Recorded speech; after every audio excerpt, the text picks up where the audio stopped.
우리는 일반적으로 이분법적 사고가 익숙합니다. 왜냐하면 단순하고 편하기 때문입니다. 우리의 뇌는 그렇게 생각을 많이 하는 것을 그렇게 좋아하지 않습니다. 사실 세상의 모든 일들은 너무나 복잡한 이유와 사건들이 연결되어서 발생하고 사라지게 됩니다. 그런데 이것들을 다 고려하려고 하면 우리 머리가 너무나 복잡합니다. 그래서 사람들은 너무나 쉽게 그냥 이분법적으로 나누어서 정리하려고 합니다. 거기다가 어려서부터 우리가 배운 기준들이 교육, 종교, 도덕적 체계 안에서 배우기 때문에 옳고 그름의 구도 속에서 우리는 모든 것을 배웁니다. 그러다 보니까 자라면서 자연스럽게 모든 것을 옳고 그름, 나쁨과 좋음, 빨간색과 파란색으로 나누어서 보는 이분법적 사고를 기본적으로 가지고 있습니다. 그것은 욥의 세 친구만 그런 것이 아니라 우리도 그렇습니다. 그래서 욥의 세 친구들은 이 이분법적 사고와 판단에서 벗어나질 못합니다. 욥이 고난을 받는 것은 죄를 지었기 때문이다. 죄를 짓지 않고서야 어떻게 이런 고난을 당할 수 있는가라는 이분법적 구조. 선하면 복을 받고 악하면 벌을 받는다는 이분법적 논리로 욥을 계속해서 공격합니다. 그런데 욥기를 끝까지 읽어본 우리들은 알고 있습니다. 인생은 그렇게 단순히 이분법적으로 정의할 수 없다. 때로는 의인이 고난을 당하는 모습을 보기도 하고 때로는 악인이 형통하게 되는 것을 우리는 욥기를 통해서 보게 됩니다. 사실 오늘 우리가 읽게 된 이 본문도 이분법적으로만 나누어서 보기에는 너무나 조심스러운 본문입니다. 다윗과 밧세바의 그런 간음 사건으로 인해서 태어난 아기가 병들어 죽게 되는 본문. 물론 나단 선지자가 간음한 다윗을 찾아가서 예언을 했던 일이고 분명 다윗의 죄에 대한 하나님의 징벌이 맞습니다. 그런데 오늘 본문을 가지고 이 모든 사건들을 복과 성과 악이라는 구도 속에서 선하면 복, 악하면 벌이라는 이분법적으로 판단을 하게 되면 우리도 욥의 세 친구와 똑같은 잘못된 오류를 범할 수밖에 없다는 것입니다. 지난주에도 저희 아들은 축구를 하다가 다리를 다쳐서 집에 왔습니다. 그래서 병원에 치료를 받고 목발을 짚고 학교로 돌아갔습니다. 작년에는 저희 아들이 이빨 3개가 다 흔들흔들해서 집으로 돌아왔습니다. 어느 가정은 이 사건보다 더 심각한 사건을 경험하게 되기도 합니다. 또 심지어 어느 가정은 자녀를 먼저 하나님의 품에 안겨드리기도 합니다. 그런데 이 모든 것들을 오늘 본문의 관점, 이분법적 관점으로 바라본다면 다윗도 간음한 죄로 인해서 아들이 죽었잖아. 그러니 너의 자녀에게 문제가 생긴 것도 다 부모의 죄 때문이야. 이렇게 단순히 해석해서는 안 된다라는 것입니다. 그래서 조심스럽다라고 이야기 드리는 겁니다. 물론 나에게 생긴 모든 일들은 하나님의 섭리 안에서 일어난 일이기 때문에 우리는 이 사건 안에서도 하나님의 뜻이 어디에 있는지, 하나님께서 우리에게 무엇을 말씀하시는지를 묻고 또 물어야 됩니다. 어떤 일어나는 모든 일들 속에서 하나님 앞에 겸손한 마음으로 기도하며 엎드려야 합니다. 하지만 마치 내가 하나님인 것처럼 이분적으로 딱 나누어서 이건 축복이야, 이건 너 징계받은 거야 라고 정의하고 함부로 판단해서는 안 된다는 겁니다. 오늘 본문도 분명히 하나님의 징계로 시작을 합니다. 15절이 이렇게 말씀을 합니다. 나단이 자기 집으로 돌아가니라. 우리아의 아내가 다윗에게 낳은 아이를 여호와께서 치심에 심히 앓는지라. 분명히 이렇게 시작을 합니다. 하지만 오늘 본문은 형벌로 끝나지 않습니다. 이 절망적인 상황 속에서도 하나님을 끝까지 신뢰하며 나아간 다윗의 믿음으로 오늘 본문은 마무리가 되고 있는 것을 볼 수가 있습니다. 16절의 말씀을 한번 같이 읽습니다. 16절입니다. 다윗이 그 아이를 위하여 하나님께 간구하되 다윗이 금식하고 안에 들어가서 밤새도록 땅에 엎드렸으니 아멘. 아버지에게 찾아오는 가장 큰 위기는 무엇일까요? 자식을 둔 부모에게 찾아온 가장 큰 위기, 직장을 잃는 것, 사고를 당하는 것, 금전적인 문제가 발생하는 것, 갑자기 건강에 어려움이 찾아오는 것, 다 어려움 맞습니다. 이런 모든 것들은 우리들에게 큰 위기로 다가옵니다. 때로는 우리의 삶 전체를 흔들어 놓기도 합니다. 하지만 내 자식이 아픈 문제 앞에서는 이런 것들이 그리 큰 문제가 되지 않습니다. 내 아들이 오늘 내일 하는 상황이 되면 직장을 잃는 문제? 나에게 그렇게 큰 문제가 아닐 수도 있습니다. 어쩌면 지금 다윗에게 찾아온 이 문제는 자신이 건강을 잃어버리는 것보다 더 큰 위기가 찾아왔습니다. 아니, 왕권이 흔들리는 것보다 어쩌면 더 큰 문제가 찾아왔습니다. 그러니 다윗은 하나님 앞에 바로 기도할 수밖에 없습니다. 하나님을 붙들 수밖에 없습니다. 그래서 16절이 바로 이렇게 시작을 합니다. 다윗이 그 아이를 위하여 하나님께 간구하되 다윗이 금식하고 안에 들어가서 밤새도록 땅에 엎드렸으니. 그런데 사실 이 당시 다윗은 왕입니다. 왕에게는 자신과 가족들의 건강을 책임지는 어이가 있습니다. 그 나라 최고의 의료 기술을 가진 의료진이 다윗에게는 있습니다. 하지만 다윗은 이 시간 그들을 부르지 않습니다. 그들을 의지하지 않습니다. 지금 이 아이 병이 어디서부터 시작됐는지를 명확하게 알고 있기 때문에 하나님께 부르짖기 시작을 합니다. 그리고 기도하기 시작을 합니다.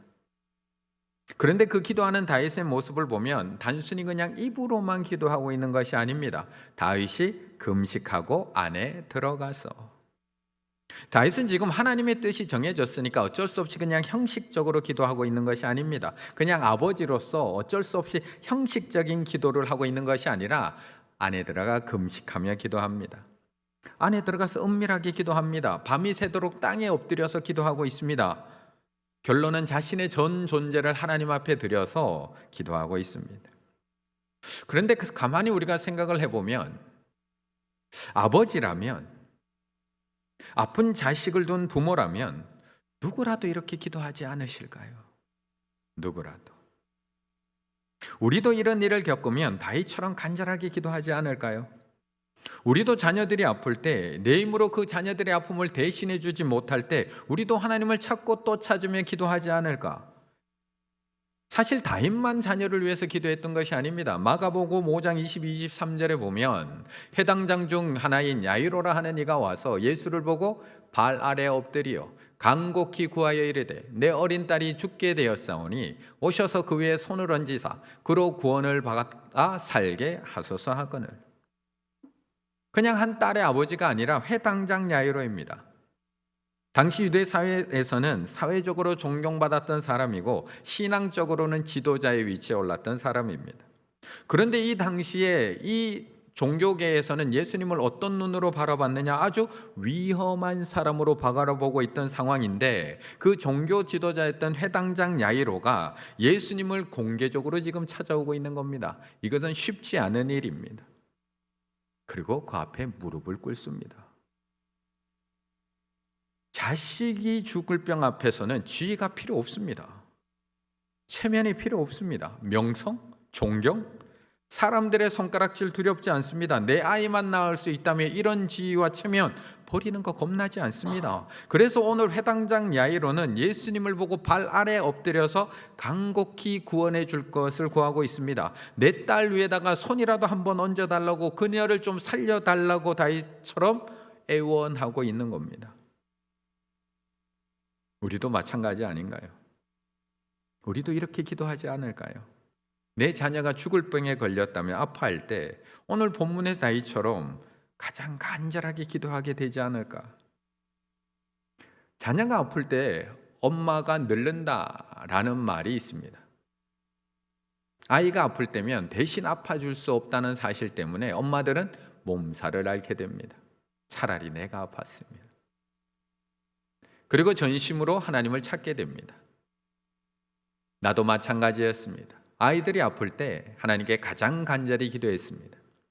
기도의 응답은 여러 가지 방법으로 나타났습니다. 기도했더니 당장 열이 내려간 적도 있고, 응급실에 바로 달려가서 치료받으라는 마음을 받은 적도 있고, 때로는 그 다음날 여유 있는 시간에 병원에 가도 된다는 평안한 마음을 주시기도 하고, 어떤 경우에는 집에서 그냥 쉬어도 될 것 같다는 응답을 주시기도 했습니다. 하나님은 상황을 알고 계시기 때문에 가장 최선의 방법으로 인도하셨습니다.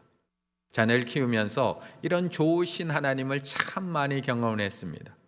기도로 하나님의 응답, 이런 응답들을 경험하지 못했다면 나는 엄마의 역할을 제대로 잘 감당하지 못했을 것 같습니다. 그렇다면 야이로에게도 응답해 주신 하나님께서 다윗에게도 응답해 주셔야 되는 것 아닌가요? 다윗이 이렇게 하나의 아버지로서 간절히 금식하며 엎드려서 간구했다면 어떤 결과가 주어져야 되는 건가요? 그냥 간구한 것도 아니라 간구하되 바카시라는 단어를 써서 온 마음을 다해 찾고 또 찾으면서 하나님 앞에 기도를 했다면 어떤 결과가 주어져야 하는 걸까? 회당장 야이로의 딸을 예수님께서 살려주신 것처럼 달리다 쿰 소녀야 일어나라 라는 한마디에 그 죽어가던 자녀가 벌떡 일어나야 되는 것 아닌가요? 그런데 19절의 말씀 함께 있습니다. 19절입니다. 함께 있습니다. 다윗이 그의 신하들이 서로 수군거리는 것을 보고 그 아기가 죽은 줄을 다윗이 깨닫고 그의 신하들에게 묻되 아이가 죽었느냐 하니 대답하되 죽었나이다 하는지라. 아멘. 결국 다윗이 그렇게 온 마음을 다해 기도했음에도 불구하고 일주일 동안 아프던 아이가 결국 죽게 됩니다. 그런데 이 사실을 먼저 알게 된 신하들이 다윗에게 가서 이 소식을 전하지를 못합니다. 왜냐하면 아이가 살아있을 때도 저렇게 아무것도 먹지 않고 슬퍼하며 기도만 했던 다윗인데 만약 아기가 죽었다는 소식을 듣게 되면 그가 어떻게 될까? 걱정이 되었기 때문에 전하지를 못합니다. 지금까지 나라의 원로들, 집안의 어른들이 다 다윗을 찾아갔습니다. 그렇게 금식하며 기도할 때 집안의 어른들이 다 찾아가서 밥 좀 먹으면서 기도하라고, 일단 너부터 살고 기도해야 되는 거 아니냐고 그렇게 이야기했음에도 말을 듣지 않습니다. 주변의 신하들이 아무리 만류해봐도 말을 듣지 않아 소용이 없습니다. 17절에서 그래서 이렇게 얘기하는 겁니다. 그 집의 늙은 자들이 그 곁에 서서, 그 왕궁에 있는 원로들이 그 왕 옆에 서서 다윗을 땅에서 일으키려 하되 왕이 듣지 아니하고 그들과 더불어 먹지도 아니하더라. 좀 먹으면서 기도해. 필요 없어요. 그러니 이제 아기가 죽었다는 소식을 들으면 다윗이 어떻게 될까? 이게 걱정되는 겁니다. 그 소식을 듣고 나면 이제 시금전폐하고 그냥 나도 죽여달라고 하나님 앞에 기도하지 않을까? 로뎀 나무 아래 쓰러져서 차라리 날 죽여달라고 기도했던 엘리야처럼 다윗도 그렇게 나 죽여달라고 하나님 앞에 간구하지 않을까요? 지금까지 다윗은 그 정도로 간절하게 하나님 앞에 매달렸던 겁니다. 주변에 있는 모든 가족들, 신하들, 궁중 원로들이 볼 때는 하나님께서 응답해 주시지 않으면 다윗에게 큰일이 생길 것 같을 정도로 다윗은 일주일 동안 식음을 전폐해가며 밤낮으로 금식 기도를 했던 겁니다. 그렇다면 하나님이 이 정도 기도 들어주셔야 되는 것 아닐까요? 야이로의 딸도 살려주셨는데 다윗의 아이도 살려주셔야 되는 것 아닐까? 아니, 예수님께서 야이로의 딸만 살려주셨나요? 예수님께서 나인성으로 가실 때에 죽은 아들을 메고 나온 과부와 그 무리들을 보게 됩니다. 그냥 지나칠 줄 알았는데 그 슬퍼하시는 과부를 보며 너무 불쌍히 여기셔서 우는 과부에게 울지 말라고 하시고 그 청년에게도 다시 일어나라고 하십니다. 또 살려주십니다. 구약의 선지자 엘리야, 자신을 지극정성으로 대접했던 사르밧 과부의 아들이 병에 걸려 죽었을 때 그때도 엘리야는 그냥 모르는 척 지나치지 않습니다. 그 죽은 아들을 안고 다락으로 올라가서 그 죽은 아들 시체 위에 3번이나 몸을 엎드려서 하나님 앞에 부르짖었을 때 하나님은 그 과부의 아들도 살려주십니다. 그럼 다윗의 아들도 살려주셔야 되는 건 아닌가요? 하나님이 그토록 사랑하시고 선택하신 다윗이라면 그 아들도 회당장 야이로의 딸처럼 과부의 그 아들들처럼 살려주셔야 되는 건 아닐까? 목사님, 그건 좀 상황이 다른 것 같습니다. 다윗은 범죄했잖아요. 다윗은 범죄해서 지금 징계받고 있는 거잖아요. 하지만 그 사람들은 범죄한 건 아니잖아요. 그건 좀 다른 것 아닌가요? 아닙니다. 하나님은 죄로 인해 당하는 고난 앞에서도 기도할 때마다 하나님은 응답해 주셨습니다. 동생 아벨을 죽였던 가인, 동생을 죽인 가인입니다. 그런데 자신의 벌이 너무 무겁다고 하나님 앞에 호소하자 가인을 죽인 자에게는 7배의 벌을 주겠다고 하십니다. 가인에게 죽지 않도록 표를 만들어서 그를 보호하시면서 주십니다. 아니, 동생을 죽인 가인에게도 이렇게 긍휼을 베푸시는 하나님. 하나님의 얼굴을 피해서 다시스로 도망가던 요나, 바다에 던져서 물고기 뱃속까지 내려갔던 요나, 그 물고기 뱃속에서 기도하기 시작을 합니다. 그러자 하나님은 그 물고기 뱃속에서 그를 건져 올립니다. 그리고 다시 사명의 자리로 보내십니다. 요나가 하나님께 받아 말씀을 받고 경고했던 니느웨 성은 어떤가요? 40일이 지나면 이 성은 무너지리라, 니느웨가 무너지리라고 분명히 하나님께서 심판을 예언하셨고 요나를 통해 경고하셨습니다. 그럼 다윗의 경우처럼 말씀대로 행하셔야 되는 것 아닌가요? 잘못해서 경고받았다면 그대로 행하셔야죠. 그런데 니느웨 왕에서부터 시작해서 신하들까지 그리고 백성들까지 다 왕복을 벗고 굵은 베옷을 입고 제 위에 올라가서 하나님 앞에 회개하기 시작을 합니다. 심지어 짐승들까지 금식을 시키면서 하나님 앞에 부르짖어 기도하기 시작합니다. 그러자 하나님께서 요나서 3장 10절 하나님이 그들이 행한 것 곧 그 악한 길에서 돌이켜 떠난 것을 보시고 하나님이 뜻을 돌이키사 그들에게 내리리라고 말씀하신 재앙을 내리지 아니하시니라.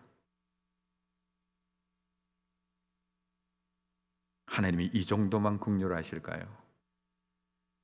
북이스라엘에서 가장 악한 왕 아합, 그는 바알을 숭배했을 뿐만 아니라 온 백성들로 하여금 우상 숭배를 하게 만들었던 악한 왕입니다. 북왕국에서 제일 악한 왕, 거기다가 나봇의 포도원을 빼앗기 위해서 무고한 사람을 그냥 죽여버렸던 악한 왕.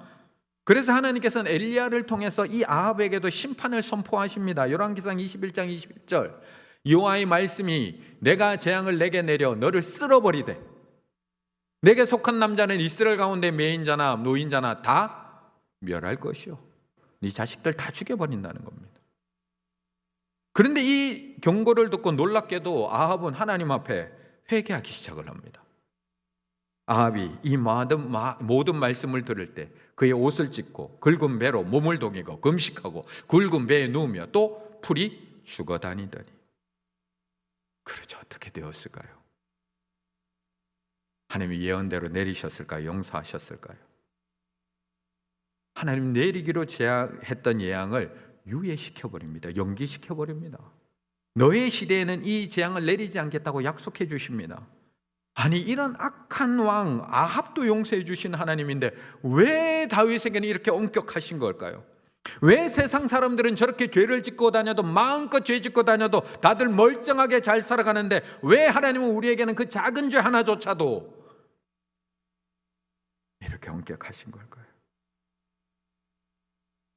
북왕국의 제일 악한 왕 아합만 그랬던 것도 아닙니다. 남유다의 가장 악한 왕이었던 므낫세, 그는 아버지 히스기야가 개혁해서 다 무너뜨렸던 우상을 다시 다 세웁니다.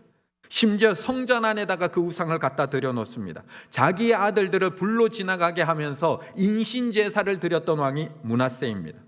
결국 그의 죄로 인해서 남유다와 예루살렘이 멸망을 향해 달려가는데 이 악한 왕도 하나님 앞에 기도하기 시작을 합니다.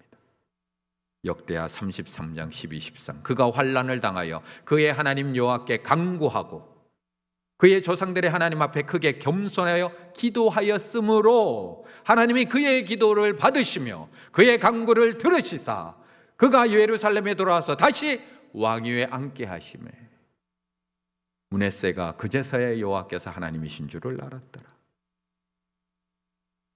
이처럼 하나님은 이런 악한 왕의 기도도 다 들어주십니다. 이 기도를 들으신 하나님 므낫세를 긍휼히 여기셔서 다시 왕위에 오르게 하시고 지금까지 지었던 그 죄와 실수를 다 만회하고 회복할 수 있는 기회를 허락해 주십니다. 아니 북이스라엘의 그 악한 왕 아합도 심판을 유예시켜 주시는 하나님, 남유다의 그 악한 왕이었던 므낫세의 기도도 들으시고 다시 회복시키는 하나님인데 왜 다윗에게만 이렇게 혹독하신 걸까요? 다윗의 기도가 부족했던 걸까요? 일주일 밤낮으로 식음을 전폐하고 기도했던 다윗의 기도가 부족했던 걸까요? 아니면 눈물이 부족했던 걸까요? 왜 하나님께서는 우리에게만 이렇게 엄격하시고 왜 우리의 간절한 기도에는 응답해 주시지 않는 걸까요? 23절의 말씀 같이 읽습니다. 23절입니다. 지금은 죽었으니 내가 어찌 금식하랴 내가 다시 돌아오게 할 수 있느냐 나는 그에게로 가려니와 그는 내게로 돌아오지 아니하리라 하니라. 아멘. 사실 우리가 하나님 앞에 섭섭해하고 또 상처받는 부분들이 바로 이런 부분들 아닌가요? 우리도 사실 내가 잘못한 거 알고 있습니다.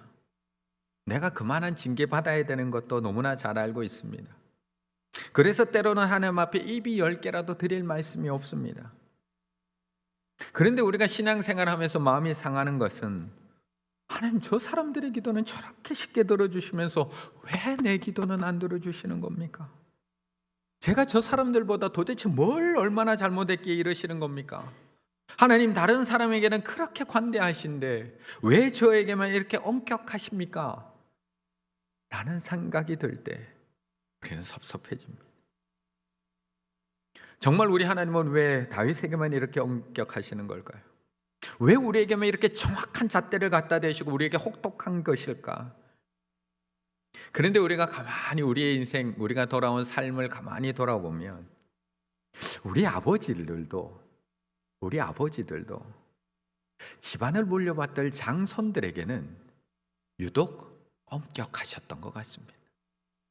막내들에게는 그렇게 관대하셨는데 이상하게 장남들에게는 이상하게 유독 엄격하셨던 아버지의 모습을 우리는 기억하게 됩니다.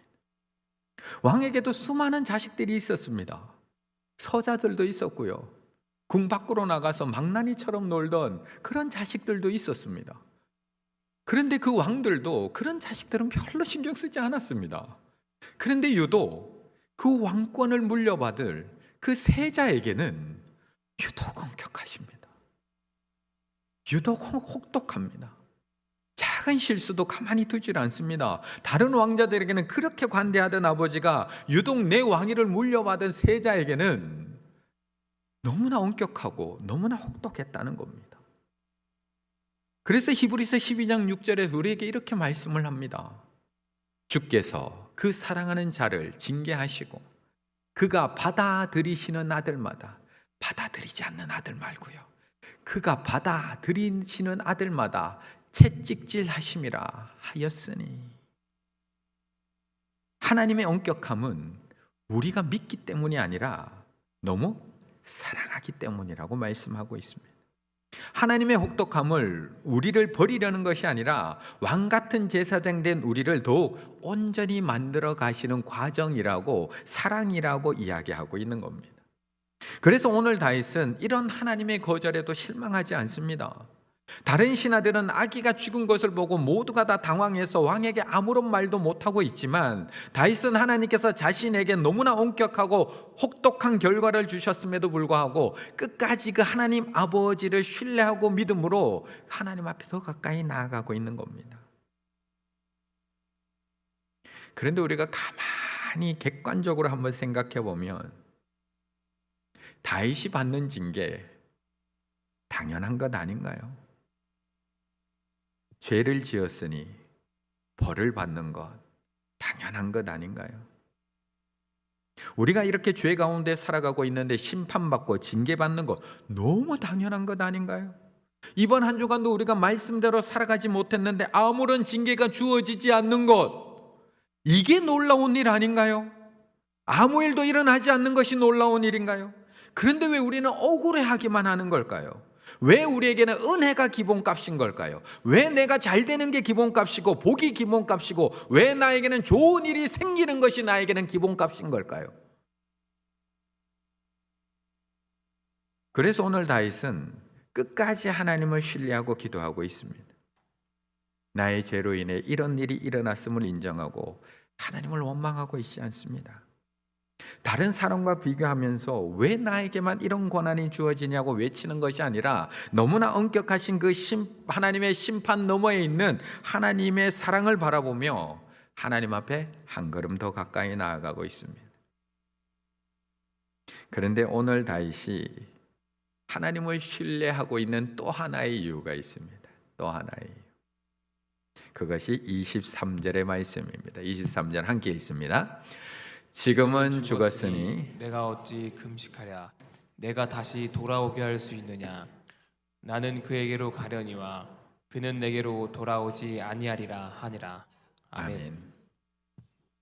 이 징계로 그 아이와 다윗 사이가 영원한 이별일까요? 이 징계로 하나님의 심판으로 이제 모든 것이 다 끝나버리는 것일까요?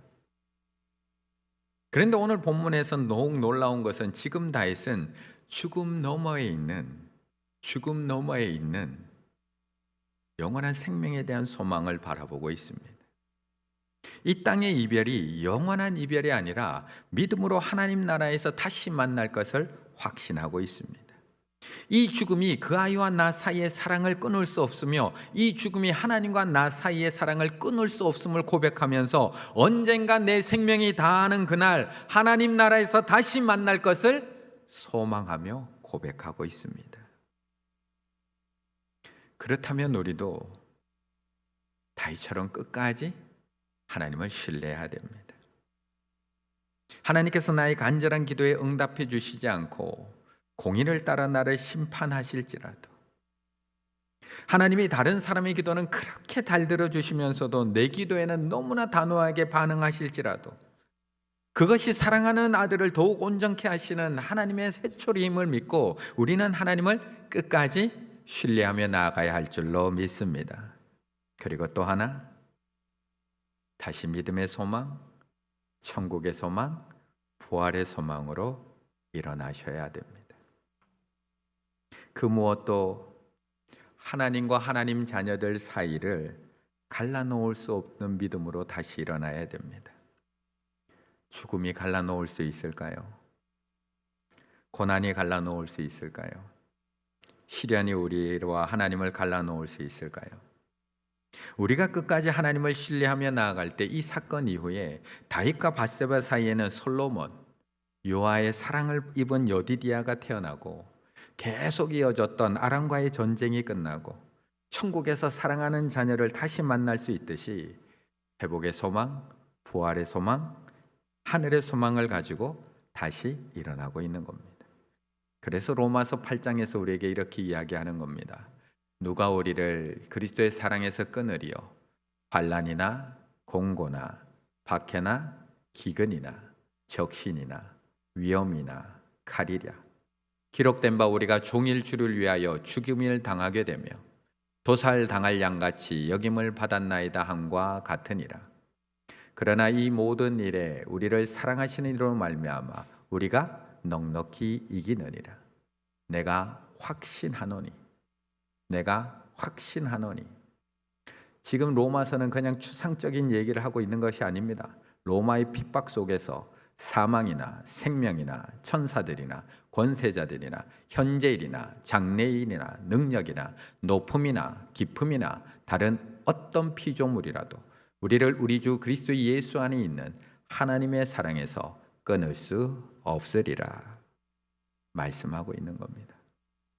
다윗은 그것을 본 사람입니다. 오늘 밤 혹시 하나님이 나에게만 너무 혹독하신 것 같아서 섭섭한 마음으로 이 자리에 나오고 계신 분이 있습니까? 그 마음까지도 하나님 앞에 다 내어놓고 기도하시기 바라겠습니다. 하나님, 왜 저 사람의 기도는 잘 들어주시면서 내 기도는 안 들어주시냐고 하나님 앞에 투정 부리셔도 괜찮습니다. 하지만 다 마치고 돌아가실 때는 다시 하나님을 신뢰하는 믿음으로, 그 무엇도 하나님과 나 사이의 사랑을 끊을 수 없다, 죽음조차도 하나님과 나 사이의 그 신뢰를 깨트릴 수 없다, 천국의 소망, 부활의 소망, 사랑의 소망을 품고 집으로 돌아가실 수 있는 우리 충일의 가족들 다 되시기를 간절히 바라겠습니다.